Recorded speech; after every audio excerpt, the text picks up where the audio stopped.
This is How We Can Heal Trauma with Yoga.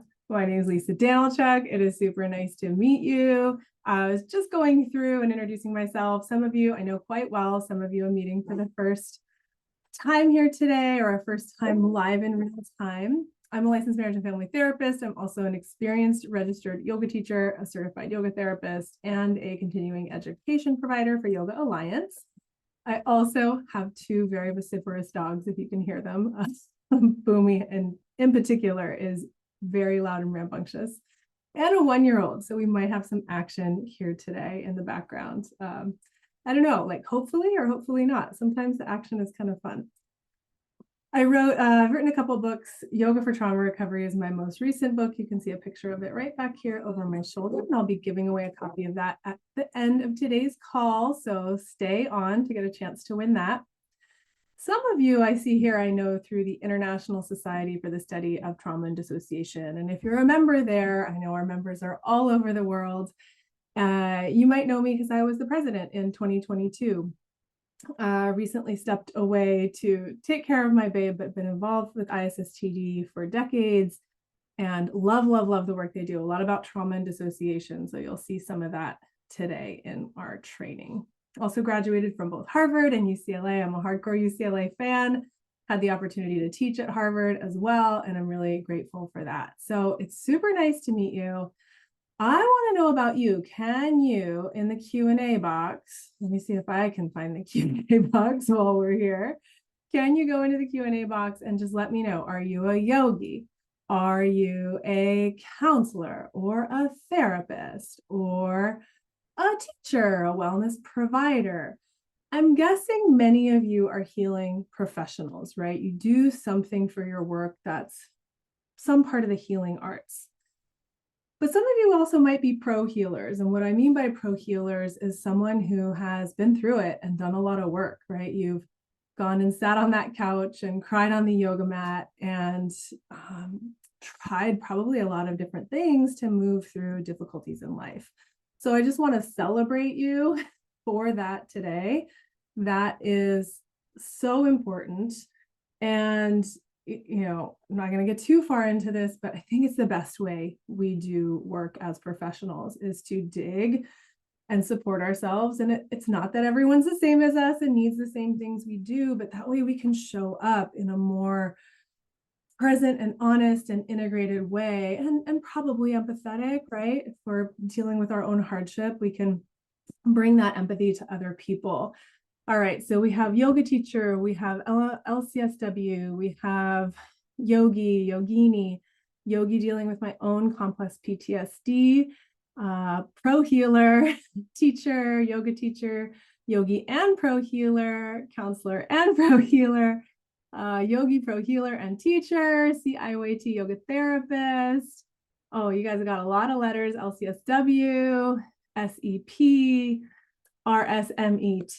I love it. I celebrate it. So we've got a lot of professional healing professionals and a lot of pro healers in this community.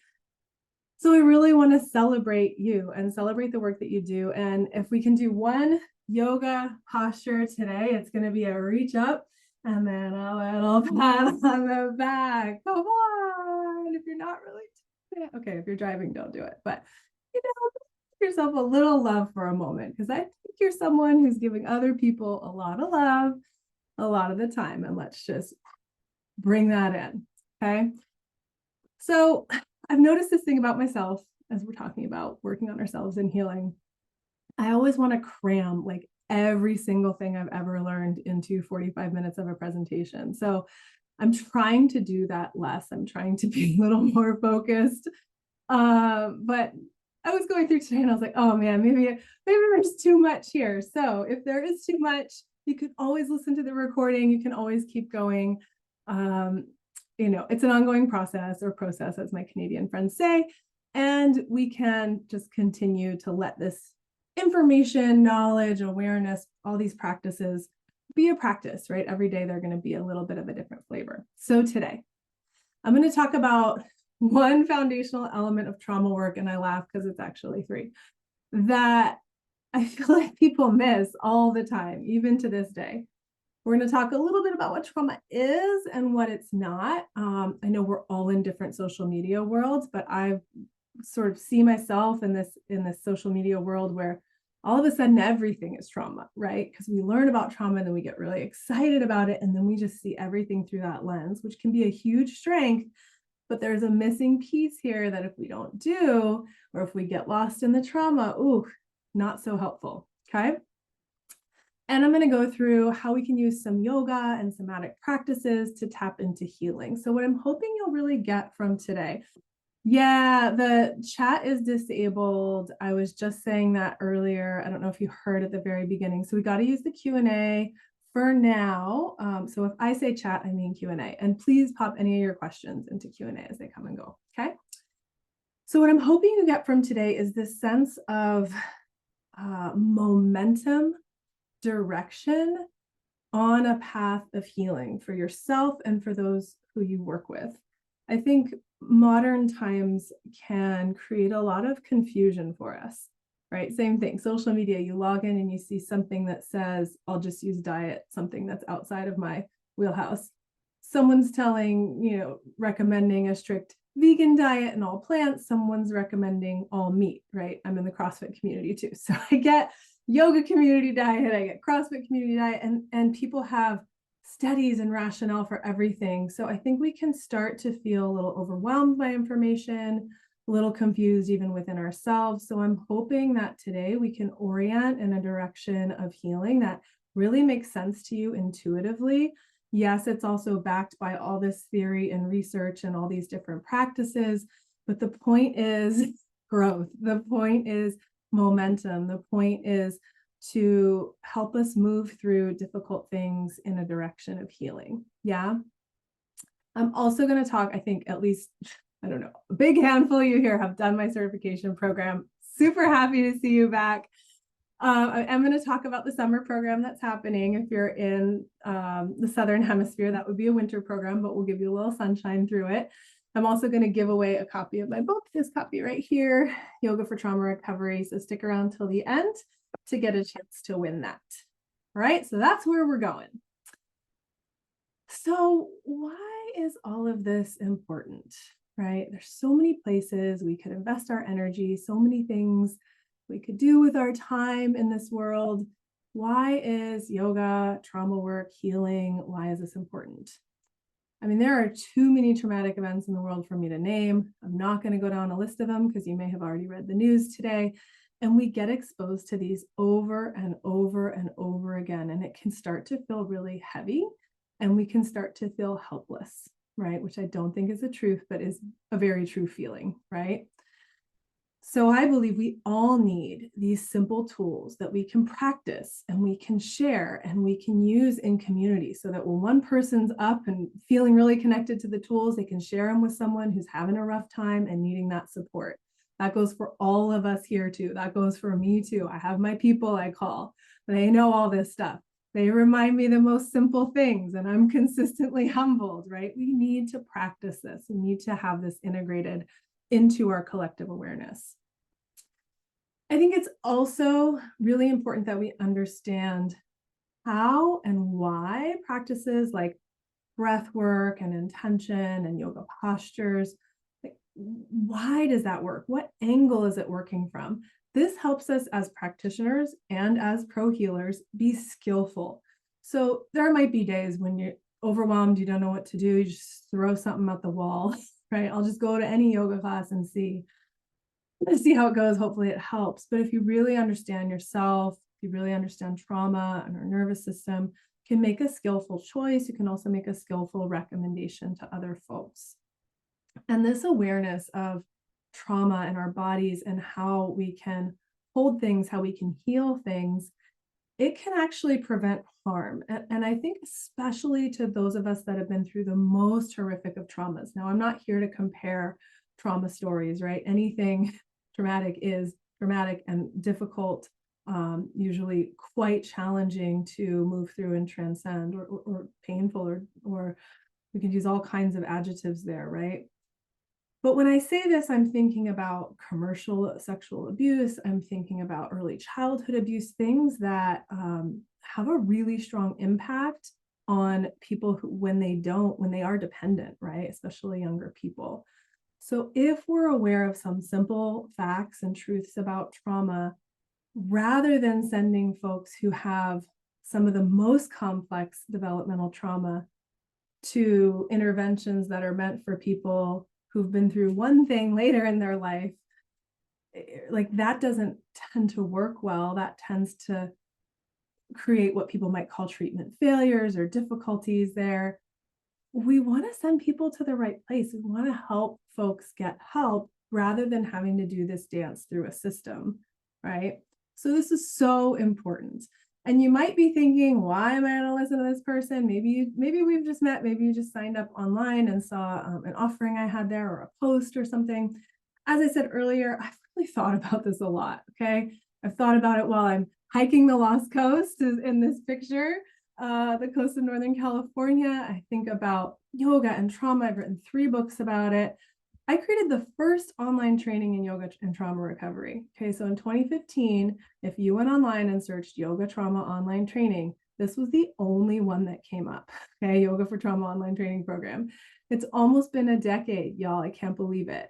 And like I said, I've just been thinking about this the whole time, and I have applied it to myself, right? A lot of this comes from my own experience with my own body, my own yoga practice, my own development as a counselor, as a teacher, and working with thousands of people and teaching thousands of people. Okay, so I have a lot of thoughts. I have a lot of thoughts, and I'll give you a chance to win this book later on, but I also have a podcast. I've talked to some amazing healers, Dr. Heather Hall, Rosita Cortizo, Deb Dana, Ruth Lanius are coming on the next season, Gabby Bernstein, Chris Carr, like all these incredible healers have been on the How We Can Heal podcast. And like I said, this is just, I'm living and breathing it. So I really want to share this with you today. And again, in hopes that it creates some inspiration, some momentum towards healing. All right, so let's get to it.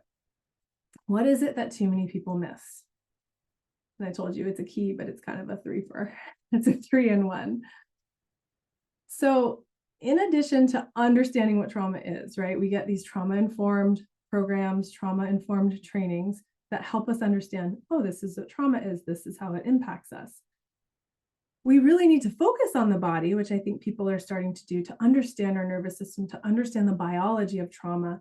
But the key here, the thing that I feel like people aren't quite getting yet, is that we need to invite well-being into our bodies. Okay, so again, I'm seeing people just get lost in the vortex of trauma, sucked in, and so focused on the things that have gone wrong in the emotions, because this is what it does, right? Trauma is overwhelming. We get overwhelmed with even the impacts or the energies or the emotions related to trauma.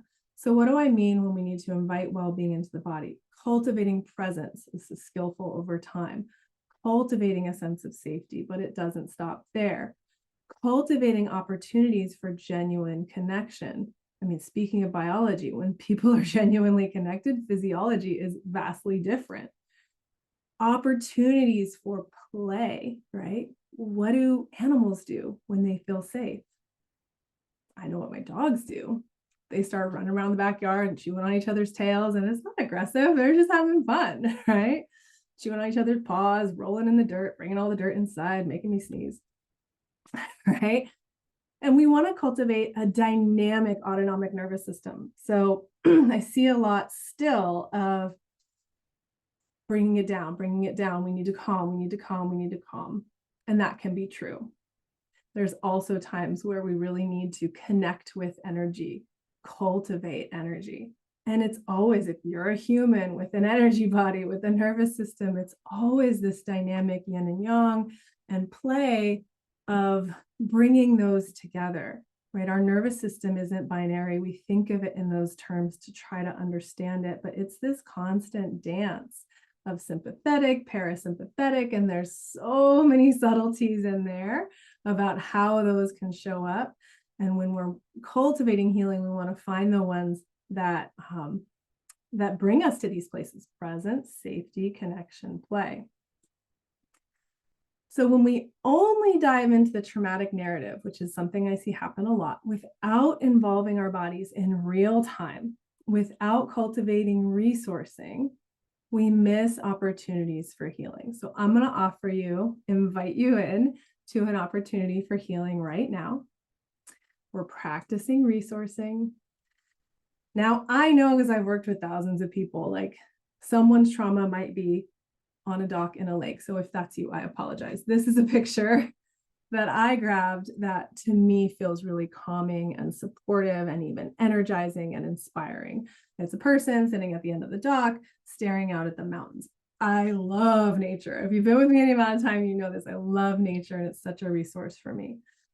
So I'm going to invite you in this moment to connect to any positive experience you've had or you can imagine, right? So this is where media helps. Like maybe you saw a picture online, or maybe you watched a movie once, or your favorite TV show that's set in a whole other time, right? And I don't know if Bridgerton's your thing, but maybe you really wish you could be at one of those balls dancing around. I don't know, right? But it's about how it feels for you. So we step away, no judgment, and we just invite, call to mind something that, and if you can't find positive, go for neutral, but ideally something that brings a little bit of relief, a little bit of space or inspiration, and we can refine these resourcing tools over time. Really common ones: nature, being somewhere cozy with a loved one, snuggling up to a pet, right? So call to mind some positive experience, real or imagined. If it serves you, take a breath or two and notice how that lands in your body. I'll give a really simple example that I love. Sort of connects to this picture. I love when I'm looking at water and it sparkles, right? A lot of times I'll end up taking a picture or a video of it. I should put that in here. Where the light is hitting. And for some reason, I just get really present when I see that. It feels magical. It feels so beautiful. I want to witness it. I usually take a few breaths while I'm looking at it. And it brings for me this sense of like opening and possibility and softness in my body. So that's an example of something really specific that I could use as a resource, right? If I'm having a little bit of an day, I might take a moment and go, look back at one of those videos I've taken, right? Or just bring that sense of, possibility and invite it into my body. So if you've got any little sense of, yeah, I love that sense of my cat's fur when I'm petting them, or I love the feeling of expansiveness when I look out over the dunes, or the magic when the water's sparkling, take a moment, perhaps a few breaths, to allow that to deepen, even just to notice it, right? To allow it to move and take root in your body. So we're inviting that resource from your imagination, from the past, from something you've seen, experienced, heard, into the present moment. So powerful, especially when we repeat this. And there's a lot of ways to refine it and help it meet the needs of whatever the traumatic experiences, right? But for now, just focusing on that resourcing. Take another moment, another breath perhaps. And then rather than just let it go, it's right there, right? You've got it with you. You hold it in your hand, you can put it on your desk, you can put it in your pocket, carrying that resourcing with you, okay? So I think this is a big piece, and you can go, oh, well, we're just focusing on positive stuff. That's bypass. Like I said, it's a puzzle piece, right? So we want to stay aware of where we're going, what we're cultivating while we go and meet moments of pain or suffering or challenge, okay? So trauma is many things to many people, especially now. A great place to go to kind of check where the mental health field is the DSM. That's what's prominent here in the US. There's also the ICD. But when we're talking about post-traumatic stress, there's usually a handful of symptoms that point out like, oh, this is something that's getting stuck. Like we might have a traumatic experience and have a lot of emotion with it, but it moves through.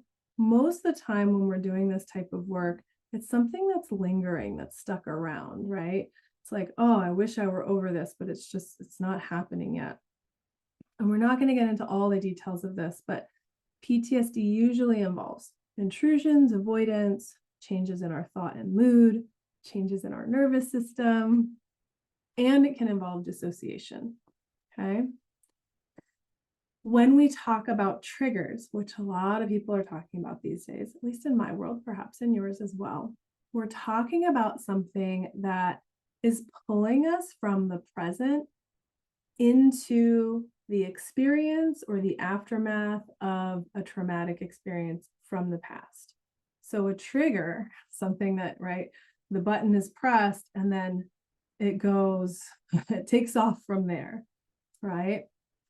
Triggers can change our thoughts, our feelings, our behavior, our perspective in an instant.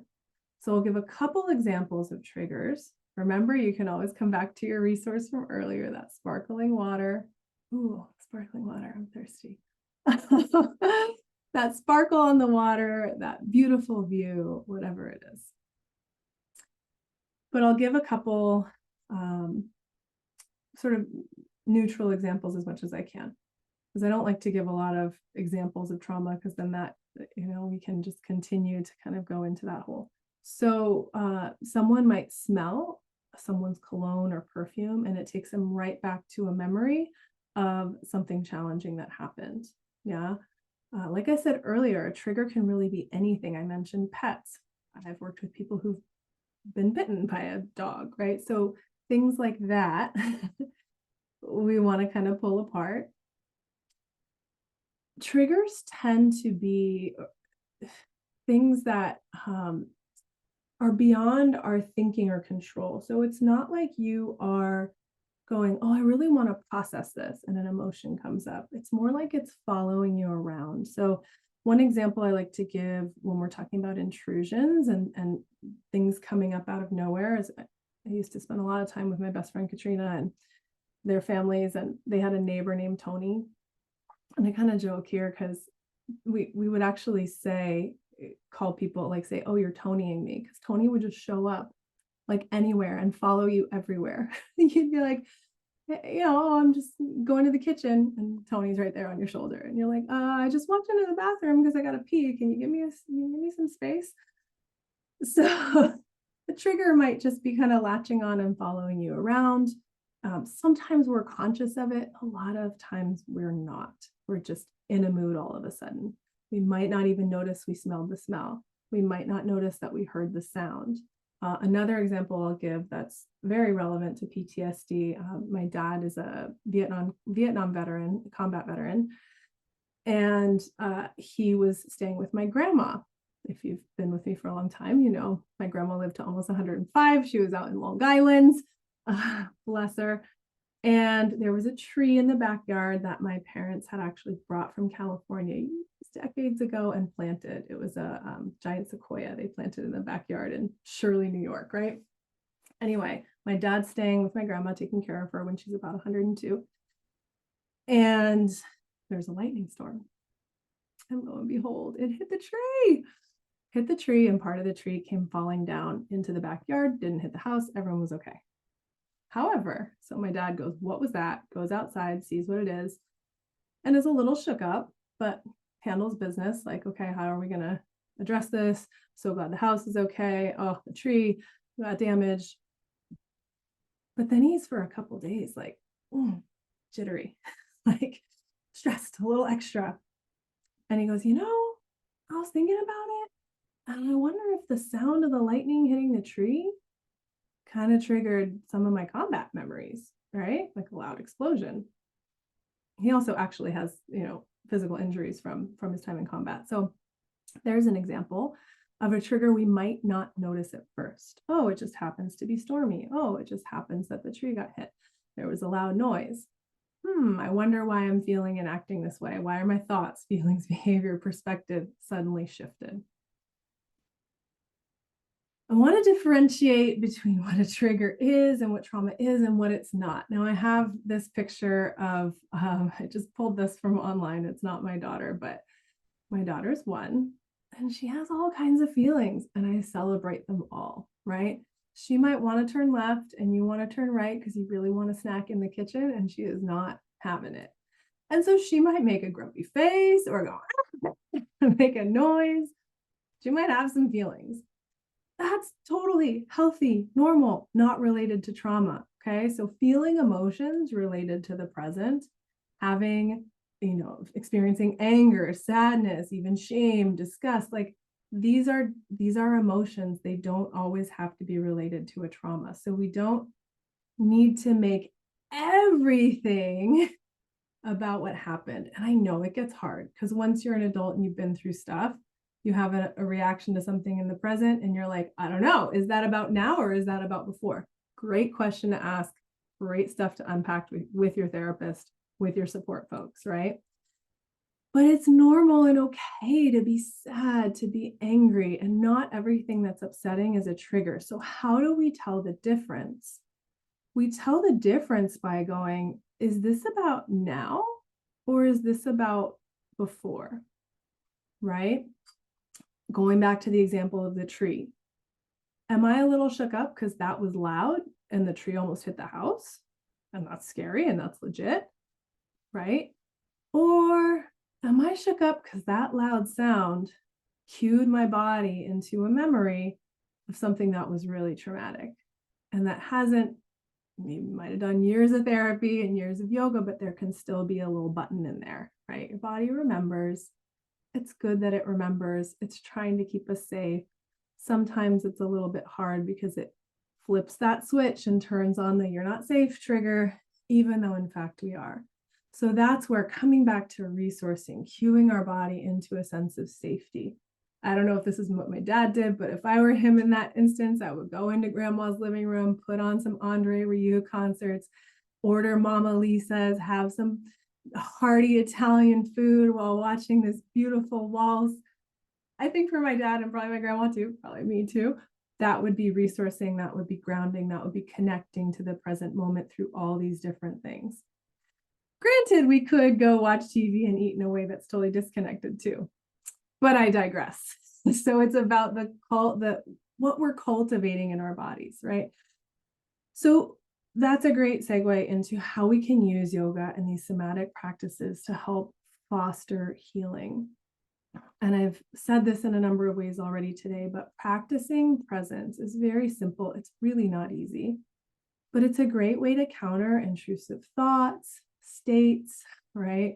So much of what I'm describing are state changes in our body, in our nervous system, in our whole body and being, right? Because our nervous system influences pretty much everything's in relationship to each other. So if your nervous system gets activated, your heart rate's going to change, your digestion's going to change, the way you're thinking about yourself is probably going to change, right? No one's like running for deer safety, running from a grizzly bear going, I wonder what I should have for dinner tomorrow, right? Those are like different states that our body's in to have different thoughts. So a great way to practice presence is to tune into your current environment, provided that it's safe enough, right? Provided that there's some anchor of neutrality or peace or positivity, right? So I'm always presenting here with this window and I look out and I see the wind blowing the flag. I see grapevines and a lemon tree and the breeze on the leaves. And even though I might have just read the news and I'm aware of all this stuff going on, it's not happening right here. It's not happening right now, right? So connecting to what's happening in the present moment. For the purposes of trauma and PTSD, external is the safest place to go. So many reasons why. I'm sure there are exceptions to that, but as a rule of thumb, if we're going to make one, we go exteroception first. And then if or when we're ready, we start to go, okay, now what's happening inside? What are my thoughts? What are my feelings or emotions? What's my body doing? Am I kind of like collapsing, slumping forward? Am I closed off and protective? Am I spread out and expansive? Am I a candle melted onto the floor, right? And we can always go in the direction, again, this momentum towards healing of asking what our body needs, asking what we need in a general sense. Okay, so a great present moment anchor mantra that I love is, this is what's happening right now. So I'll use my dad example again. I hadn't thought about this for a while, but use the example of my dad. Tree gets struck by lightning, tree falls down. He might take a moment to take care of himself. And then this is what's happening right now. I'm with my mom. She's 102. Isn't that amazing? Right? This is what's happening right now. I see a bird coming and landing on the tree. This is what's happening now. I feel the breeze on my face. I see the clouds in the sky. Tends to help us get out of memory, out of the networks that are focused on what happened when the traumatic thing happened, and more connected to our present environment. So right now, depending on where you are, you might hear the sound of the fridge buzzing. You might feel your feet on the floor or breeze on your skin. You might see wind in a tree. But connecting to those things, really simple, not easy step to transition into something different than the trauma and the impact of the trauma. And so this is how we can anchor ourselves. And it's a beginning, but it's also just like a simple yoga pose, right? Like just like Tadasana mountain or downward dog. Like you could do it your whole life over and over again. And there's always new information, potential benefits there. So it's an ongoing practice. Now, the thing, I think this is part of the magic of yoga, is that that presence creates space for us to feel what we're feeling. And that can be a wonderful opportunity for healing, but that can also be a lot, right? And I found this graffiti on the wall. You have to heal it all. To heal it all, you have to feel it all. Not a fan of have to statements, but there is this common saying, feel it to heal it. And sometimes when we're going into trauma therapy, we can try to do that too much, too fast. So there's another saying, the slower you go, the faster you get there. I just learned this other saying last week. Slow is smooth. Wait, is that it? Yeah. Slow is smooth and smooth is fast, right? So if we try to go in there like a bull in a china shop, we create more stuff to deal with. We want to go in slow and smooth. So yoga can help us to face these difficult emotions by providing a quiet, supported space where we can connect with our bodies, with our minds, with our breath, right? And we can feel it, but just the right amount for today. Or so of crying in pigeon, right? Or whatever it is that comes in. Our bodies tend to have a great way of moderating this, but sometimes we do feel like we have to really pay attention and connect. And other times we have to slow it down, right? And pace ourselves.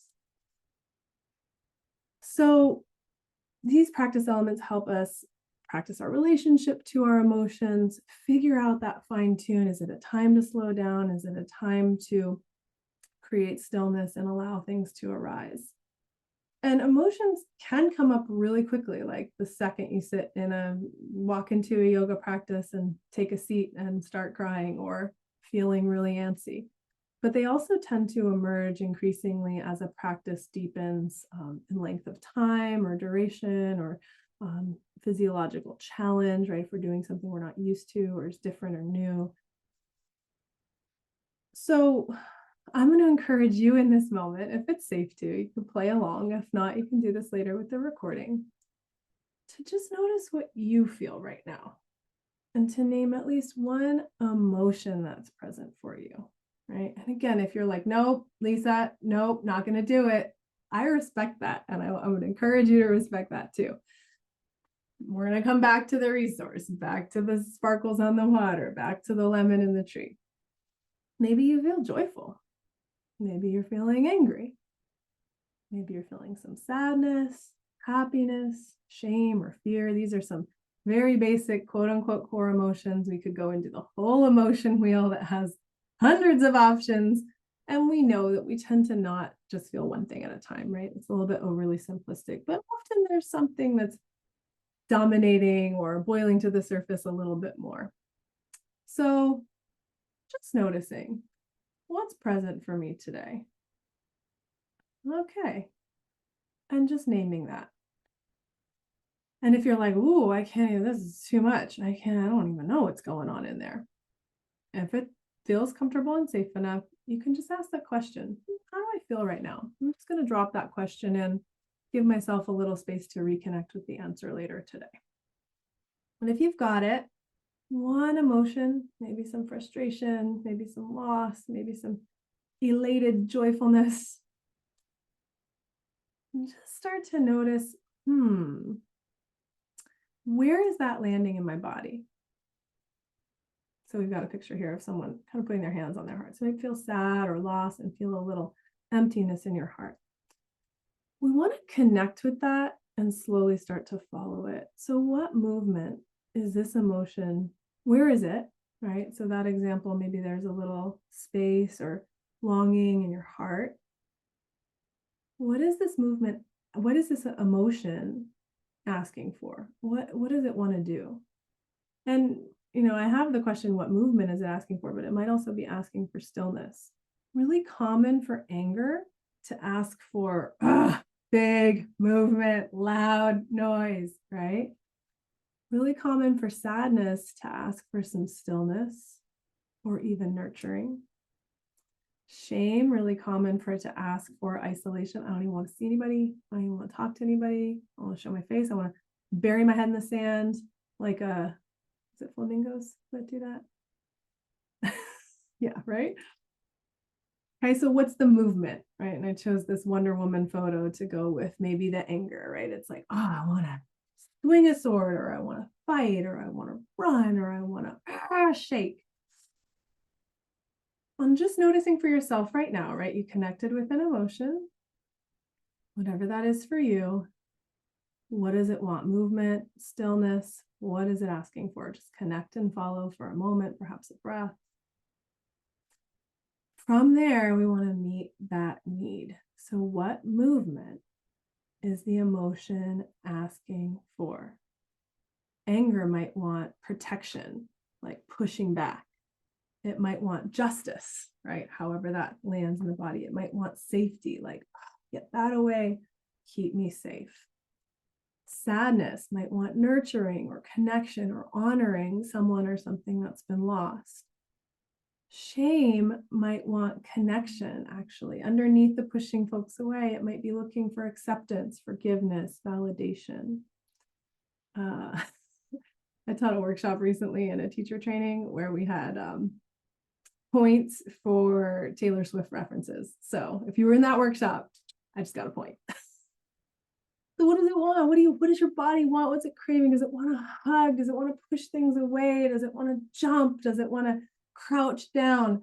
Important thing to note here is that we tend to be kind of socialized into this like top-down way of being, brain to body, that has its place, but we can overdo it, right? Where there's so much top-down regulation, so much frontal cortex to the rest of the brain regulation that we'll feel an emotion and like no one would ever know, right? You can have a whole cacophony of stuff going on internally and not follow that impulse or be with that movement. So it's not that we want to be totally spilling out and all these things happening all over the place, but we do want to be able to connect and follow the need. So here are some ways we can use yoga, actual yoga shapes.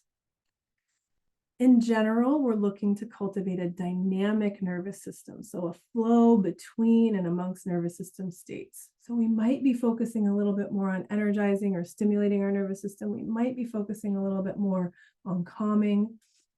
We might be focusing on movement to release an impulse or that nurturing self-touch. We can use it to bring different states together, to transition between states, and to know that we don't ever have to be stuck in a single state forever. Super common yoga pose, cat cow, right? I teach it almost every class that I teach. Great spinal warm up, relatively accessible on the floor. You might want a blanket under your knees. There's ways to do it seated. You could do it standing. So a really simple practice, maybe you've done this before and you can even do it with me wherever you are right now, if it's safe to, is an inhale to extend your spine, maybe lift your chest or gaze, and an exhale to round. So you might want to try it with me, an inhale to lift and an exhale to round. You could do it on all fours like a classic cat-cow. You could do it seated or standing. I'm doing it standing. And just breathing into some extension and into some flexion in the spine. Usually we get some information from that movement, right? Like, oof, I've got this thing here, or maybe I want to roll around a little. But the beautiful thing about a simple cat-cow or even a full sun salutation is that there's an energizing shape, a back bend. There's a soothing shape, a forward bend, right? Just like when we do a full vinyasa, there's an upward dog, there's a downward dog, right? There's a stretch of the front body and a stretch of the back body. Other beautiful thing about this cat-cow shape, and you can continue as long as you like with this, or you can kind of start making it your own and move side to side or in different ways. The beautiful thing about it is that we can start to make it our own, that we go, oh man, I didn't even notice I had this knot in my neck. Let me breathe into that. Let me give it some love. Let me give it some care. Maybe that's connected to the emotion you're feeling now, maybe not, but it's nurturing, right? Or maybe you want to explicitly connect to the emotion and go, feeling really empty in my chest. I'm just going to hold this back bend. I'm going to breathe energy in here. I'm going to hold my breath in. So with cat-cow in general, if we're just looking for that balance and that connection between states, we do equal part breath and long inhale to cow, a long exhale to cat. I always want to start simple and add other things slowly. So if you're someone who's, I hear this all the time, I really should be doing yoga every morning. I want to be doing a yoga practice. Help me figure out a yoga practice. Start with a cat-cow. In the morning, you might focus on your cow. In the night, you might focus on your cat and end in child's pose, right? But looking at ways that you can just start to do things that are balancing, listen to your body, start simple and build. So another simple practice that's hopefully relatively accessible where you are right now is practicing stillness. Now, this can be really challenging for reasons I mentioned earlier, but something as simple as, conversations about touch are so big in the trauma-informed yoga world, but self-touch, if that feels helpful or good. Practicing stillness, hands on your thighs, hands on the ground, perhaps a hand on the heart. Talking earlier about feeling sadness, like what if there's a feeling of hollowness in your heart and you put your hand there and you lift up into it and you curl into it, right? So you can start to bring movement to, or you can stay with that stillness. Just like the yin and yang symbol, there's a little bit of movement in the stillness, there's a little bit of stillness in the movement, right? So they're connected, they're both valuable. So practicing a moment of pause, connect, practicing whatever feels like it will cultivate that balance. So here we start slow, especially with breath, closing our eyes, going inside, right? Because those things can be very challenging. So another simple yoga practice could involve reaching out. Right now, I'm not saying like a specific shape. This could be so many different shapes. This could be a camel pose, lifting your heart. This could be a warrior with the arms up overhead. This could be a communal tree pose, which I've seen in a trauma-informed class. This was Becky Stewart in Boston, who wrote a book about trauma-informed yoga like 30 years ago. Survivors on the Mat, it's a great book. Went to her class and her community was doing a group tree pose where they had hands on shoulders. So the option to not touch, but people there had known each other a long time. From my experience as an observer and participant, looked like they felt very safe.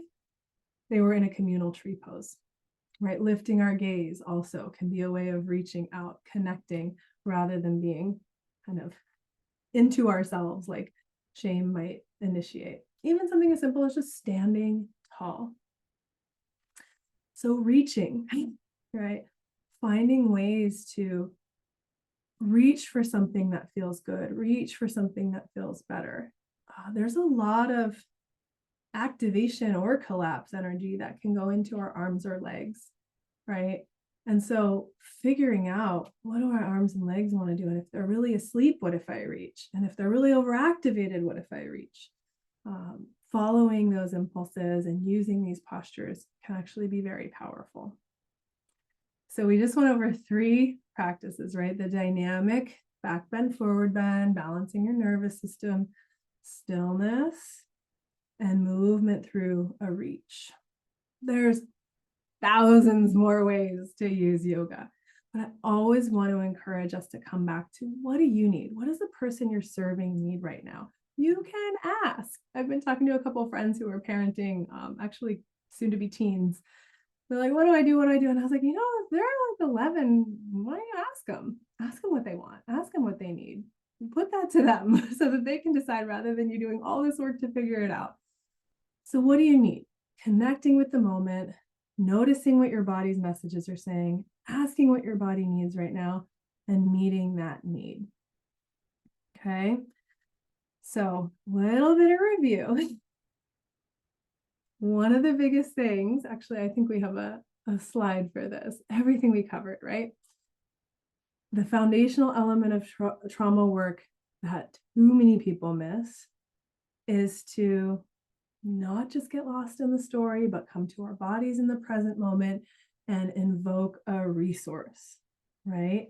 Before we try to process anything, invoke a resource. As we're processing hard things, invoke a resource. When we're done processing something, invoke a resource. Trauma is when we have a really overwhelming or difficult sudden experience, maybe of loss, maybe of threat or harm. And triggers are when we're pulled back to those experiences from the past, usually in an unconscious or kind of half-conscious way. Trauma and triggers is not having emotions, having feelings, getting upset. On that note, I just have to say, I've seen a lot of like really popular social media accounts saying like, if you feel this way, it's attachment. It's your attachment. You have insecure attachment. And I'm like, y'all, I have some of the most lovely parents in the world and some of the most secure parenting a person could ask for. And I have those doubts and I have those fears too. I think maybe it's just being human. And yes, if there's a part of it that's deeply rooted in your relationship to your parents, please unpack that. Please address that. But also know that it's very human to be scared or to have doubts or fears, and not all of it, not all of our feelings. It's so funny to hear me saying this because I'm so about like, yes, look at your trauma. Yes, understand. Yes, connect. But don't get stuck there. Keep going, y'all. Keep going. There's more. And there's just this messiness to being human that we're never going to fix and put bows on. And I can't emphasize that enough, because I've also seen and worked with folks and known people who get lost in this personal development world thinking like, eventually we're going to be fixed and right and done. And like, maybe it's just messy to be human. Maybe it's just complicated and complex. And we're weaving a beautiful, I don't know, quilt with it. But I don't want to deny ourselves our humanity or try to be overly perfectionistic. Okay. So we talked about how we can use some really simple yoga and somatic practices, how we can use our body to stimulate, to soothe, to listen, to respond to needs, to nurture. There's so much woven into everything we just explored. Hopefully it comes across in a really simple, accessible way. So I'm going to talk now about the certification details. I'm going to give away a free book. I set this webinar for 45 minutes because last week I was losing my voice. I was like, I don't know how long I'm going to go, but we're about 8 minutes to the hour. So we'll probably be done by that hour mark in case you've got something to move on to next. But we covered so much. If you have questions, start to drop them in the Q&A. I'm going to explain to you the program that's starting on Monday, June 17th. So we have an 8-week certification program. I know, I see people here. You're like, I know, Lisa, I'm already in it. I know, Lisa, I already did it. I'm doing it again. We have repeat students who refuse to graduate, quote unquote. I see you, and just keep wanting to go through it. That is an option after you graduate to repeat with future cohorts. We start with week 1, surprise, surprise, a foundation of health. Just like I talked about here. How do we cultivate that foundation of health? How do we build? How do we keep referencing that? How do we keep coming back to this momentum that leads us in a positive direction of healing rather than getting caught looping or stuck in our traumatic experiences? So week 1, foundations of health. Week 2, we dive pretty deep into understanding what trauma is and its impacts. There's a lot there. That's probably the densest week. Give you a heads up if you don't already know. Week 3, we go through somatic psychotherapy and our nervous systems. We cover 3 really important models of how our nervous systems respond to trauma, so we can understand those when we're trying to meet our own needs, understand and choose what might be the most helpful in terms of body-based responses. So that week's a little bit sciencey. We go into a lot of nervous system understanding and models. Week 4, we go into the fundamentals of yoga philosophy and practice. Now, we talked about some yoga today, a few different shapes, but some of you know, especially those of you who are teachers who've read some yoga sutras in your time, philosophy is the foundation. So we start with the philosophy, build that into the practice, and then go into principles of trauma-informed yoga. So what's different? Once we know about trauma, once we understand how it shows up in our nervous system and our bodies, what's different about a trauma-informed class or approach? Week 6, we go into advanced principles. And I just have to say this, I was in a meeting the other day for like a task force that's creating some new guidelines. And these are like leading people all around the world. I'm not going to name drop because I default to confidentiality, but these are like big name people doing literature reviews and reviewing principles and suggesting best practices. And I'm not even kidding. What they're talking about starting to work on to publish later is week 1 and week 6 of this program. I'm sitting there listening and I'm like, okay, yeah, no, I'm totally with that. I totally support that. This is beautiful. I'm so glad you're writing this. And that program that I started teaching in 2015. So those of you who've done it, you've got some like real cutting edge. Before the leaders in the field write the paper that 10 years from now ends up in the textbook, you can get it now. And I'm not even exaggerating. I'm not prone to exaggeration. I've had people go through this program and then go to a master's program in counseling and be like, I know so much more. Why do they not know this? I presented this material, an hour worth of this material at Harvard. And my professor said, I'm still reeling. I can't believe we don't teach this here. Where did this come from? So this is really important stuff. And even if you're going to go to a master's program, this is good prep for it. This is good follow-up to it, right? And even if you're an advanced professional, like this is the stuff, this is the direction we're going. Thankfully, I think it's a beautiful, beautiful direction of healing. So week 7, we do a research review. We do have research on yoga, randomized controlled trials, very focused. We're not going into every single detail. We're just highlighting key studies. And week 8 is your practicum where, yeah, right, it's great to learn about things. It's great to hear about them and take in information and switch that around so that you're practicing. Some of you have been through yoga teacher training, right? Where you've done a million sun salutations in your life. And then all of a sudden you have this opportunity to teach one and you're like, hand, foot, oh no, niner, upward dog, down dog. Like, it's hard, it's different to turn it around and deliver it, right? So week 8 is the practicum. This spring was unique because I actually added 8 every week live Q&A discussion sessions with me. We had so much fun. We get super silly. But that's part of the beauty of it, is this space to connect. So we're going to do that again this summer. We're opening enrollment actually yesterday to applicants, and you can apply to join on howwecanheal.com. There's a tab at the top to go to the Y4T program, or you can go straight to howwecanheal.com / the letter Y, the letter number 4, and the letter T, Y4T. Okay. We do have some bonuses for folks who apply and join this week because it helps us stay organized on the back end to get everybody enrolled sooner. So the first 3 people to enroll are going to get an extra one-to-one consult with yours truly, me right here. We'll set it up on Zoom, and that's a value of $500. You're also going to get value of, oh my God, so much more than this, but I think we sold it for $95. The Dissociation Yoga and Embodied Healing Instant Access. You'll get that in your course portal. And that's for anyone who enrolls. Actually, we're going to extend it through Friday. So I encourage you to join. I'd love to spend the summer with you. Go to howwecanheal.com/Y4T. And if you have questions, drop them in the chat right now because I'm going to give away a book. Okay. These are my 3 books: Embodied Healing, published in 2015. I don't think I have any more copies of that, but you can get that on Amazon. How You Can Heal is not available in print, but it's available on Amazon. But stick around because I might give one of those away too. And Yoga for Trauma Recovery is my 2019 most recent book, Theory, Philosophy, and Practice. This is the course Bible, if you will, that we follow through the 8 weeks, okay? So if you join the program, you'll get a copy of this, but you can win one right now by going into the Q&A section. I will give you a second. Open up your Q&A. And if you would like to win the book, type in your email address. I have a number in my brain, and I am going to pick the person who types in their email address to win the book. Oh, right, there we go. Okay. Oh, I see questions. I'm just reading a question. Oh, thank you. Oh, yes, I got to come back to this question. Patty, I love it. I love it. I love it. Oh, and Jennifer, I see you have a question. Okay. I'm going for my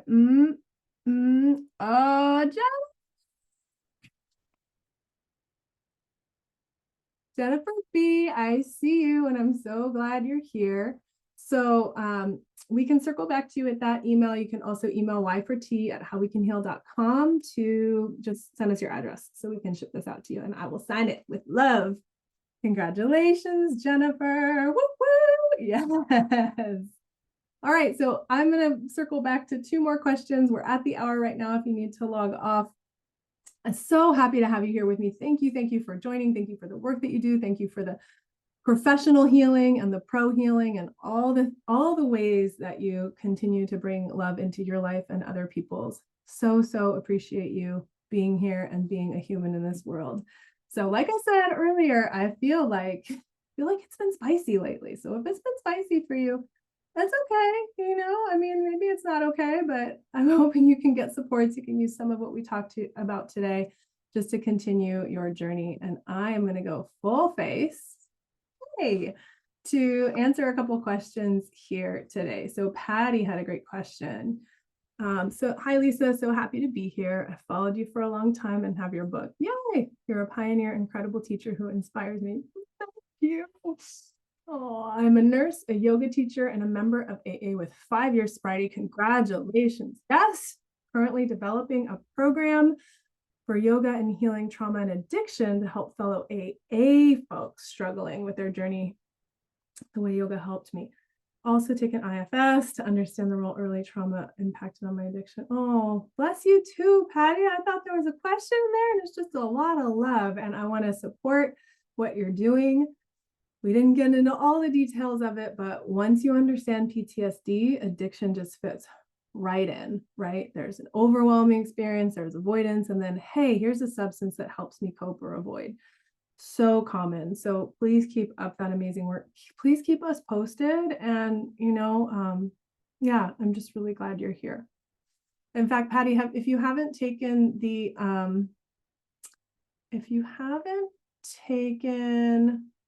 the course with Mary and Kate on dissociation that we have, drop your email in and we'll send you that as a gift.